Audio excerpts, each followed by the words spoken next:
Welcome to the deep dive.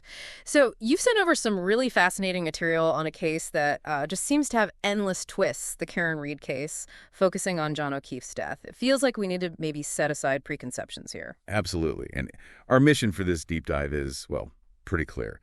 We want to really examine the timeline of what happened the night John O'Keefe died, January 29th, 2022. We're using everything you shared, online comments, news articles, and that really intriguing MADOT crash report. Yeah, that report is something else. And we're looking at all these different angles, right? From what people were saying online right away to the official documents, even some expert takes mixed in. The idea isn't just to retell the story, but to find the spots where things don't quite line up. Exactly. So the big question we're digging into is, does the official timeline, the one presented in the case, actually hold up when you start comparing it with all this other information? Let's get into it. Okay, so let's start with the prosecution's initial narrative. Basically, they claimed Karen Reed hit John O'Keefe with her SUV near 34 Fairview Road, and the time they kept pointing to was around 12:45 a.m. that night. Right. And, at first glance, maybe that seemed like the simplest explanation. We saw some comments you sent suggesting that it felt like the most obvious answer before all the other details started trickling out. People often go for the straightforward story first. But then, bam, this MADOT crash report you highlighted, it really complicates things immediately. It was logged at 12:33 a.m. on January 29th, 2022. And the location, the coordinates listed are exactly where John O'Keefe's body was eventually found. Yeah, and the details in that report are, well, they really jump out. It's marked down as a non-fatal injury. And there's even a note saying deceased, not caused by crash. Plus, it mentions the driver's age as being between 35 and 44. Okay, so wait. That raises a ton of questions right off the bat, doesn't it? An official report at 12:33 a.m. at the scene, 12 minutes before the prosecution said it happened. Who even filed that? And why non-fatal and deceased, not caused by crash? I mean, what does that mean in this context? And yeah, the huge question, why wasn't this thing front and center during the trial? Precisely.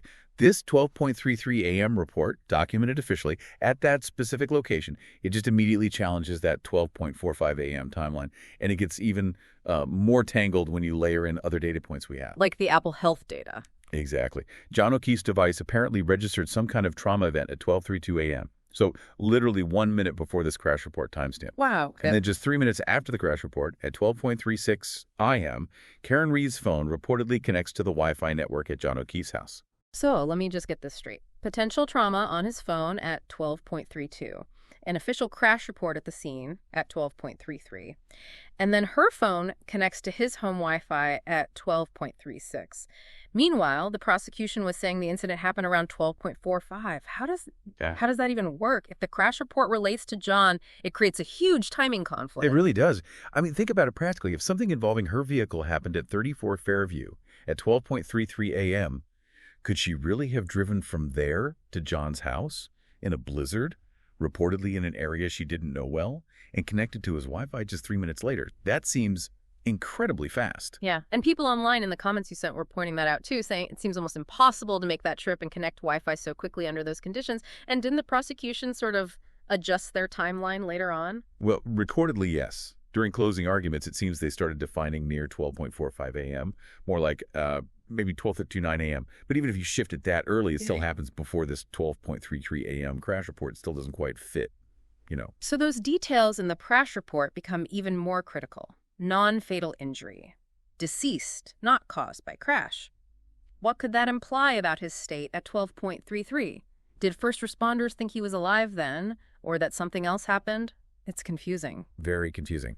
And another interesting detail, the report was apparently entered by the Massachusetts State Police, not Canton PD, which suggests the state police were involved very early on, maybe earlier than the main narrative suggests. Okay, that's another layer. And there's a key procedural point here, too. The record itself mentions it's protected under a federal statute, 23 U.S.C. Section 407. Basically, this means it was collected for traffic safety data analysis, not as forensic evidence for this specific case. So it couldn't actually be used as evidence in the trial itself. That's the implication. So while it raises all these huge questions for us looking at the timeline, it wasn't something the jury would have seen directly to challenge the prosecution's case. Okay, that makes sense why it wasn't argued directly in court, but it still leaves these big questions hanging. Now, what about the physical evidence? Does it strongly support the idea she hit him fatally with the car? Dr. Wrenchler had some points on this, right? Yes, his testimony was significant. He talked about what a center mass strike at, say, 15 mile per hour would likely do damage to tendons, ligaments, the cervical spine, things like that. Right. But he also noted that the head injuries John had, like skull fractures at the back of the head, seemed inconsistent with being hit by a vehicle at, say, 24 mile per hour without other major injuries to the rest of his body. So the injury pattern didn't quite match a typical high-speed vehicle strike. That was his assessment. And he also talked about a sideswipe scenario. He suggested a sideswipe would probably cause very little damage to a person and wouldn't move them much, which kind of clashes with the idea that John was thrown onto the lawn. Okay. And again, that echoes some of the things we saw in the comments, people asking, where are the broken legs? The severe bruising you'd expect if a nearly 7,000-pound SUV hit someone. The physics felt off to some observers. Exactly. And another point raised related to Dr. Wrenchler's testimony, I believe, was about the taillight on Karen Reed's Lexus. The idea that it shattered, hitting his arm, but without causing apparently massive trauma to the arm itself or sending the body flying, that seemed inconsistent to him. So all these questions about the timeline and the physical evidence, they naturally make you wonder about other possibilities. And the online discussions certainly go there mentioning theories about something happening inside the house. Sure. And the defense really hammered on the lack of definitive GPS data, proving her car was right there at the impact spot at the exact time the prosecution claimed. Right, the GPS data or lack thereof. Wasn't there some effort by the prosecution to re-examine the car's electronics after the defense did their own thing? Yes. The prosecution wanted to try and potentially recover more data, maybe GPS tracks, after the defense had already done what's called a chip-off procedure on the car's systems. And there was that whole debate about whether it was an aftermarket system in her Lexus or the original one, which might have GPS logs. If it was the original Lexus system, the chances of finding location data would presumably be higher. Correct. And things like the Oakdale stop theory, the idea she might have stopped somewhere before Fairview Road, that also seems to depend heavily on finding concrete GPS evidence, which hasn't clearly emerged as far as we know. Okay, switching gears slightly.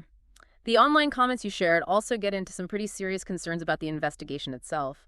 Allegations of bad faith testimony, claims about video being flipped or manipulated. Yeah, accusations of a rigged trial even. There's definitely a strong current of thought among some commentators that this case is less about the specific incident and more about potential corruption or misconduct within law enforcement or politics. And that leads to this fear, which you see in the comments, that any evidence pointing away from Karen Reed might get buried or ignored. Understandably, that makes people skeptical about a fair outcome, even in a retrial. It does.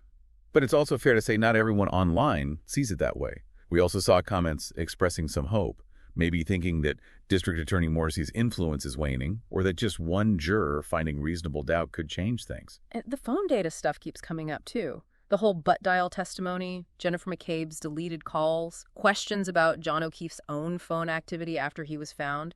It's all fuel for speculation. Absolutely.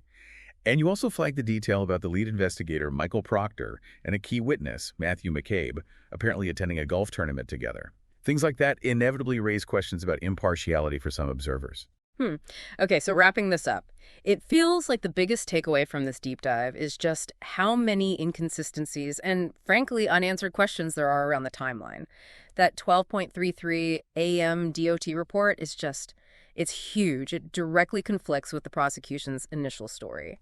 Definitely. And for you, our listener, wanting to get a quick but solid grasp on this, hopefully, focusing on these timeline issues and the conflicts has helped clarify at least that aspect of this complex case. Yeah, because it's these discrepancies, like the DOT report clashing with the alleged time of the incident, that create those aha, or maybe, wait, what moments, where you start to really question the official narrative. Absolutely. What we've seen across all the sources, the comments, the reports, the expert testimony, is a really messy, often contradictory picture. It just highlights how tough it is to pin down exactly what happened when the pieces don't seem to fit together cleanly. So maybe the final thought to leave you with is this. Given that 12.33 a.m. DOT report exists, with its specific location and notes, what does that really mean for how we should understand this whole case, how it's been presented? It definitely encourages a lot more critical thinking about all the information out there. Indeed. It prompts you to keep digging, keep questioning the narrative presented. A very complex situation, no doubt.